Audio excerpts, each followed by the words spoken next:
اس باورچی نے اپنا فرض پورا کیا، حالانکہ آواز دینا بھی اس کا کام نہیں تھا۔ جنہوں نے روزہ رکھنا ہوتا ہے ان کو خود اپنے ٹائم ٹیبل کا خیال رکھنا چاہیے، لیکن اللہ اس باورچی کا بھلا کرے جو یہ سب کو اٹھانے کی کوشش ضرور کرتا تھا، لیکن اس باورچی کی مجھ پر خاص مہربانی تھی، کیونکہ وہ سمجھتا تھا کہ باقی کوئی بندہ اٹھے یا نہ اٹھے شاہ صاحب یعنی مجھے ضرور اٹھنا چاہیے۔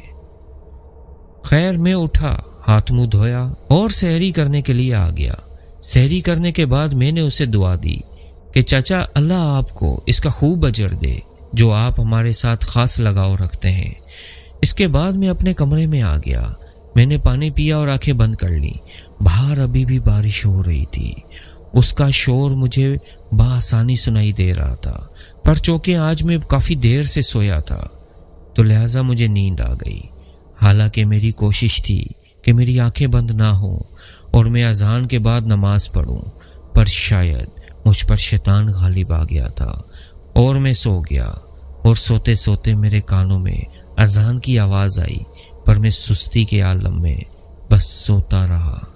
اس کے بعد کافی خوفناک منظر پیش آیا۔ ہوا یوں کہ جیسے ہی میں اذان سنتے سنتے سو گیا تو میں کیا دیکھتا ہوں کہ کوئی 10 منٹ کے بعد 2 آدمی میرے کمرے میں آئے۔ ایک میرے دائیں جانب بیٹھ گیا اور ایک میرے بیڈ کے بائیں جانب۔ دونوں نے میرے سے کوئی باتیں کی لیکن ان کی زبان سمجھ نہیں آئی، اور بائیں والے نے اپنے بائیں ہاتھ کی ہتھیلی سے میرے چہرے پر ہوا مارنے کی کوشش کی، جس کی ہوا باقاعدہ میں نے اپنے چہرے پر محسوس کی، لیکن مجھے یہ سب خواب کا عالم لگ رہا تھا اور میں سویا رہا۔ انہوں نے مجھے نماز فجر کے لیے اٹھانے کی کافی کوششیں کی، لیکن جب وہ اٹھانے میں ناکام ہوئے تو وہ دونوں اٹھ کر کمرے سے باہر چلے گئے، اور وہ دونوں کمرے سے باہر ایسے نکلے جس سے دروازہ گویا دھوئیں کا ہو، اور وہ اس کے آر پار چلے گئے۔ یہ سب میں دیکھ رہا تھا، پر مجھے ایسے محسوس ہو رہا تھا کہ میں خواب کی ہی کیفیت میں ہوں۔ میں ایسے لیٹا ہوا تھا کہ میرے دونوں ہاتھ میرے کندھوں سے اوپر میرے تکیے پر پڑے ہوئے تھے۔ تھوڑی دیر کے بعد میں نے دیکھا کہ ایک شخص میرے دونوں ہاتھوں کو پکڑ کر میرے سر کی طرف سے نمودار ہوا۔